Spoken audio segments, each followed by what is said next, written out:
మనం చాలాసార్లు మాట్లాడుకున్నాం. ఆంధ్రప్రదేశ్ రాష్ట్రంలో 11 స్థానాలకే పరిమితమైనటువంటి వైఎస్ఆర్ కాంగ్రెస్ పార్టీ చాలా స్ట్రాంగ్‌గా ఉంది. పాలకపక్షమైనటువంటి కూటమి ప్రభుత్వం ఎందుకో భయపడుతుంది అని. ఇది నిజమే.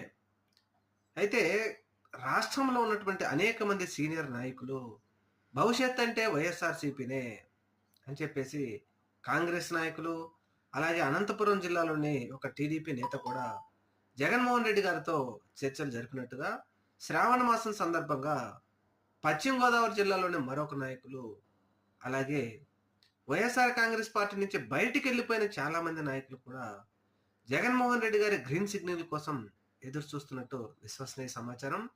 అయితే జగన్మోహన్ రెడ్డి గారు మాత్రం తన నియోజకవర్గంలో ఆ నియోజకవర్గంలో ఉన్నటువంటి వైఎస్ఆర్సీపీ నాయకులకు ఎవరికి ఇబ్బంది కలగకుండా ఎవరైతే ఇక్కడికొచ్చి కష్టపడతారో అటువంటి కాంగ్రెస్‌లో ఉన్న సీనియర్ నాయకులందరినీ కాంగ్రెస్ నుంచి వైఎస్ఆర్‌సీపీ‌లో చేరికలకు గ్రీన్ సిగ్నల్ ఇచ్చినట్టుగా తెలుస్తా ఉంది.